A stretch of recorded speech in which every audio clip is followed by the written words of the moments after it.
እናንተ እኮ ምንድነው ከብርሃን አልስማማም። አንዱ ከአንዱ የተገኘ አይደለም። ለዘላለም ሶስትነት የሚኖር ስላሴን እንደዚህ ነው ማምነው ነው። አንዱ ከአንዱ የተገኘ አይደለም። ይሄ እኮ እናንተ እኮ ችግሩ ምንድነው? ጉባኤዎቹን ለምሳሌ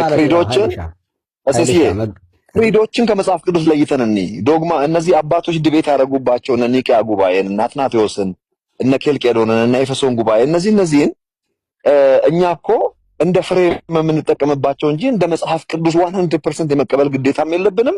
የምንቀበለዋለን ማንቀበለዋለን። ለምሳሌ እናንተ እንደ ኦሪየንታል ኦርቶዶክስ ኬልቄዶንን አትቀበሉም። ምሳሌ እናውራ ከተባለ ኢስተርን ኦርቶዶክስ ይቀበላል፣ ካቶሊክ ይቀበላል፣ ፕሮቴስታንት ይቀበላል። እናንተ እኮ ምንድነው ከብርሃን የተገኘ ብርሃን ከእንዲህ የሚለውን ቃል ከሐዋርያት ማን ነው ከአትናቴዎስ እና ከሌሎቹ የእምነት መግለጫዎች የመጣ እንጂ መጽሐፍ ቅዱስ ቃል በቃል እንደዛ አይልም። እሱ እኮ እንቀበላለን እኛም ይላል። ወይ ቀሲስ ግን ክሪዶችን እንደ መጽሐፍ ቅዱስ ያህል ነው እንደምትቀበሉት? አልገባኝም ይላል። ቆይ መጀመሪያ ነው እንደ ዶግማ እንደ ፍሬም ነው የምትቀበሉት ወይስ የመጽሐፍ ቅዱስን ያህል ነው የምትቀበሉት? የአባቶችን ቆይ ስለ ክሪድ እኮ አይደለም የመጽሐፍ ቅዱስ ላይም ክሪድም ነው መጽሐፍ ቅዱስ ላይም ያለ ነው። ለምሳሌ የቃል እና የመንፈስ ቅዱስ የወልድ ማለት የወልድና የመንፈስ ቅዱስ መገኛ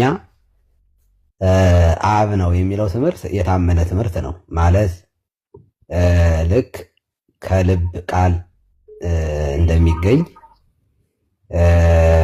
እስትንፋስ በቃል እንደሚወጣ እስትንፋስም ከልብ እንደሚገኝ ማለት ነው። መገኘት ማለት መቀዳደም ያለበት መገኘት ማለት አይደለም።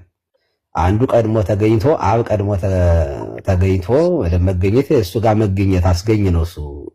ከዚያ ወልድ ቀጥሎ የተገኘ ማለት አይደለም። እንደዚያ በአብና በወልድ በመንፈስ ቅዱስ መቀዳደም የለም። ግን ይሄ ሞናርኪ ኦፍ ዘ ፋዘር የሚባል ትምህርት ታውቃለህ?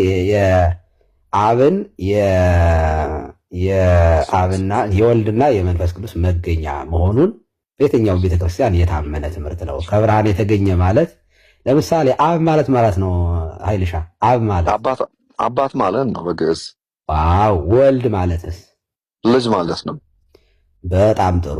እንግዲህ ልጅ ማለት ነው ስትል እንግዲህ መንፈስ ቅዱስ ማለት ለምን ሶስተኛውን ለምን አልጠይቁኝም? እሱም ግዕዝ ነው። መንፈስ ቅዱስ ማለት ደግሞ በአማርኛ ቅዱስ መንፈስ ማለት ነው። አዎ ህይወት ወይንም ደግሞ ሰራጺ ማለት ነው። እሺ ለማንኛውም አብ የሚባለው አብ ማለት አባት ነው ብለሃል። የማን አባት ነው? የጌታችን የኢየሱስ ክርስቶስ አባትና አምላክ፣ የእኛም አባትና አምላክ። ወደ አባቴና ወደ አባታችሁ ወደ አምላኬና ወደ አምላካችሁ አርጋለሁ ብለሽ ለወንድሞቼ ንገሪያቸው ተብሎ ተጽፏል። የኢየሱስ አባት አባቴ ነው። ስለዚህ ታላቅ ወንድሜ ነው እሱ። እሺ ኢየሱስ ክርስቶስ የስጋው የስም ስለሆነ ቆይ ስለ ኢየሱስ ክርስቶስ የሚለውን አማኑኤል የሚለው የስጋው የስም ነው። በኋላ እናየዋለን። ልጅ የሚለው ላይ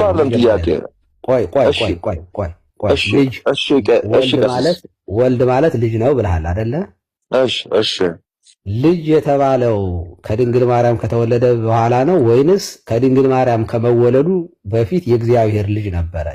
የአብ ልጅ ነበረ እንዴ? ይሄንማ ኮራ ብዬ ነው መልስሎት። አባታችን ምን እንደምል እና አቋሜን ያውቃሉ። ኢየሱስ ለዘላለም ከድንግል ማርያም ከመወለዱ በፊት ልጅ አልነበረም። እግዚአብሔር አባታችን ነው እሱ በስላሴ ሁለተኛው። ስለዚህ ወልድ የተባለው ከድንግል ማርያም ከተወለደ በኋላ ነው አይደለ? ሲጀመር ወልድ ማለት ራሱ ወልድ የሚለው ልጅ የሚለው ቋንቋ ሰው ነው፣ የእግዚአብሔር ልጅ። እኛ ልጅነታችንን በኃጢአት ስላጣን እርሱ ራሱ እግዚአብሔር ዕብራውያን መልእክት ምዕራፍ 2 ላይ ይላል ልጆቹ በስጋና በደም እንደሚካፈሉ እርሱም እንዲሁ በስጋና በደም ሊካፈል የተገባ ሆነ። ይኸውም በሞት ላይ ስልጣን ያለውን ዲያብሎስን በሞቱ ኃይል እንዲሽር ነው። ቆይ ችላ አብራራለሁትና ለቅሎታለሁ። እሺ ቀጥል። ሲጀመር ልጅ መሆን ራሱ ያስፈለገው በልጅነት ከኢየሱስ እኛ እንቀድማለን። እኛንን የእግዚአብሔር ልጆች የነበርነው እኛ